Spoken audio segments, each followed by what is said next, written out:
everybody, welcome back to City Sewers. Today is a special day for our new little baby goats. Today is the first day they're going to be allowed out of the pen.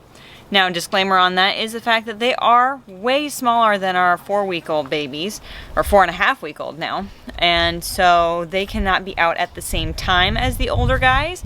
So what I'm going to do is actually put the older babies and their mom in the pen and just let the babies come out and play for a little bit and give them a chance to come out and explore the yard. And Miss Betsy, I think, is ready to get out. She's going a little stir crazy being in lockdown in here, so we can give her a chance to get out and sniff around the yard and let the babies out and let them start exploring. Yay! Hey little guys, you ready to come out and explore the great outdoors? Maybe not, maybe take a nap in the great outdoors? Alright, let's get going. Gotta grab a quick snack first, huh guys?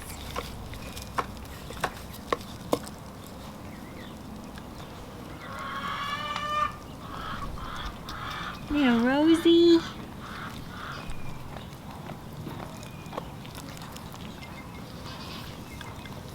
She's doing so good.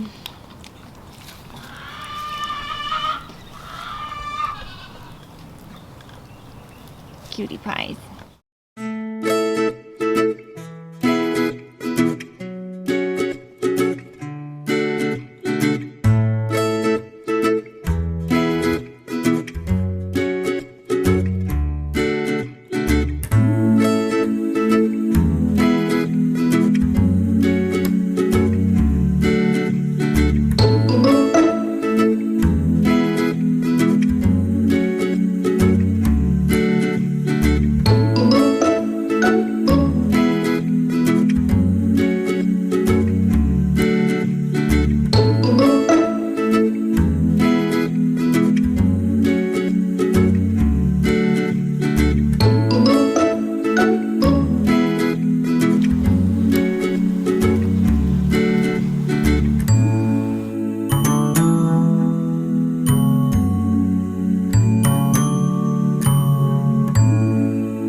And just to be clear, the purple flower pot is in fact actually out here to be a toy. It's not just a piece of trash that we left out. The baby goats think it's really fun because it makes noise, they crinkle it, and even the adults like to grab it and crinkle it in their teeth. They can't eat it, they love the noise it makes, so it's a goat toy.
Hey guys, so I was doing some filming the other day of the new little baby goats jumping around in the pen, and unfortunately I had to cut that little play session short because I noticed that little Miss Rosie was panting.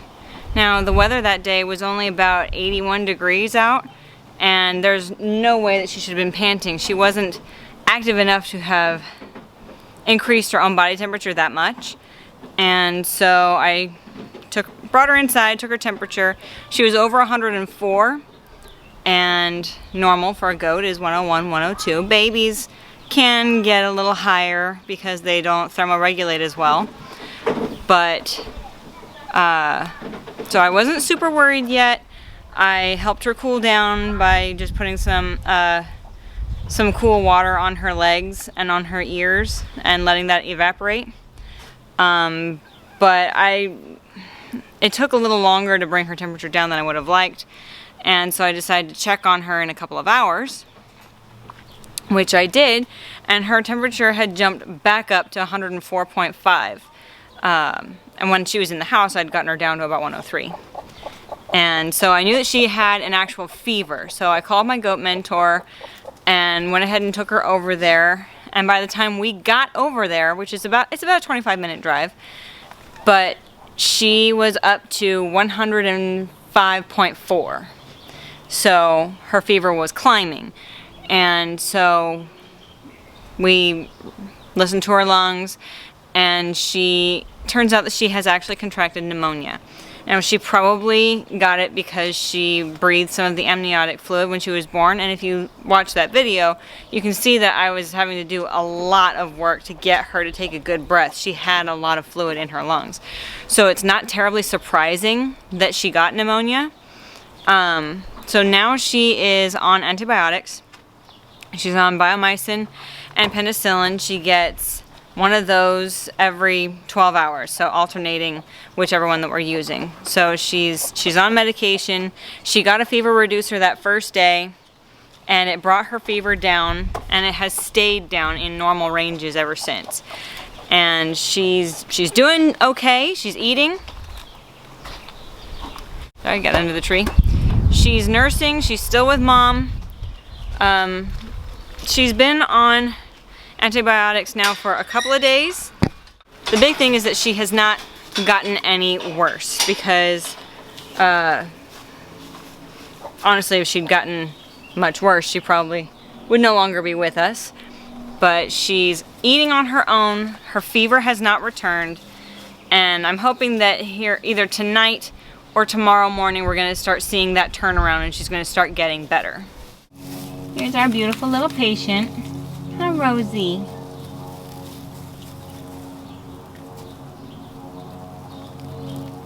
But I check on her very frequently. She gets her temperature taken and making sure that she's nursing. She's doing good. She nurses all by herself. And to also give her unrestricted and competition-free access to mom.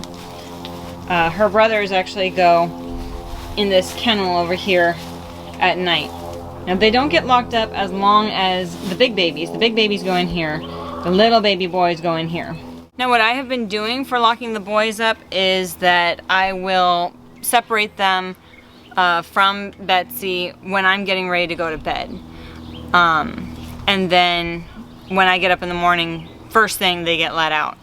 So they're still doing great. They're growing. They're healthy. They're bouncing. They're doing fine. But it gives Betsy a chance to give Rosie that undivided attention that she needs right now, and she doesn't have to fight her brothers for every sip of milk. So she gets a chance to nurse at leisure, I guess. But so far she's doing good.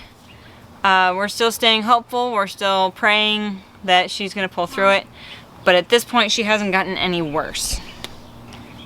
So that's kind of our update on the baby. She doesn't feel good, but we're doing everything that we can. What are you doing, mister? Ow! Can you stop biting me on the arm? I'm trying to film here and you're chewing on my shoe. He likes you. Stinker. That's what I should say. So these guys are probably going to stay penned up at least until Rosie is feeling better. She just doesn't have the energy to run around and play right now.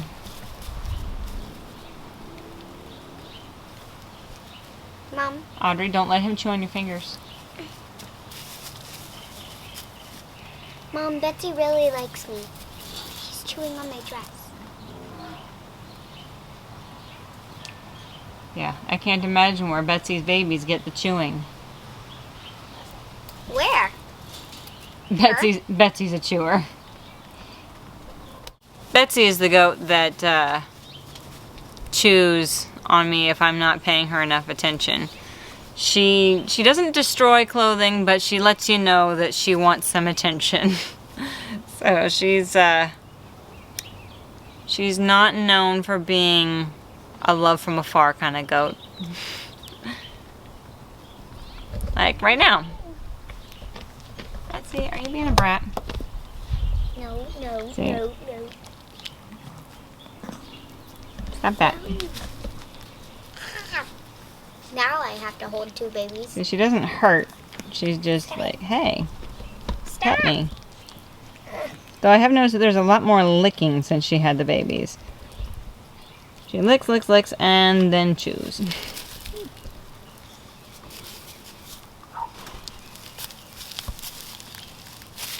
Good mommy. So I know this video started very lighthearted with some fun baby goats playing and kind of ended in a much more serious tone. But I did want to leave this on a nice note, and I just wanted to share with you this nasturtium that is still growing out of the concrete in the patio. It's just blowing my mind. Here we go. It's just growing. And I mean, this branch goes all the way back behind this pot. Comes all the way over here. And comes out of this crack. Right here. Just, this whole plant is just thriving. I did not expect it to even get this big. It says, hello. I'm friendly and I'm blooming. Isn't that wild? It just blows me away what God can do with a seed in a crack in the concrete. Just, so cool. That plant gives me so much joy every time I look at it. And another nasturtium that's gone completely crazy that I didn't plant.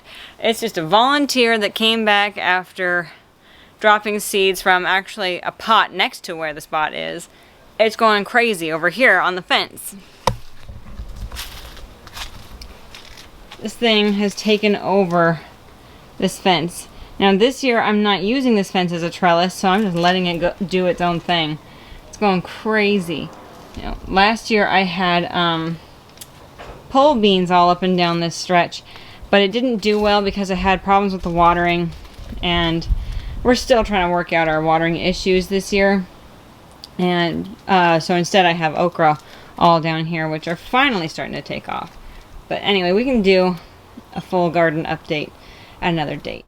I'm sorry that things have taken such a dramatic turn. I mean, this particular litter of kids is really, this is my big learning experience. This is my learning curve here.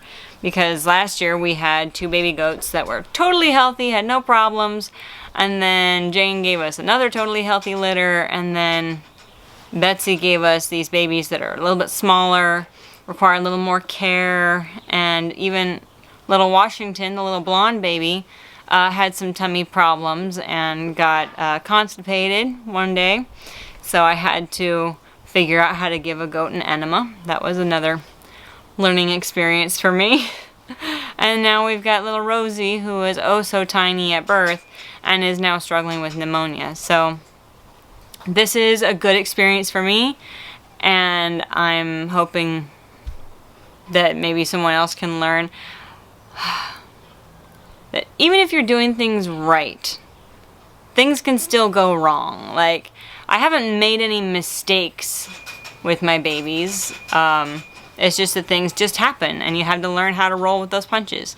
So I'm learning how to roll, and I'm hoping that little Rosie can pull through her illness and that we're still going to have one teeny tiny, very happy, healthy little baby goat. So as always, this is your urban nerd with a goat herd telling you can grow where you're planted.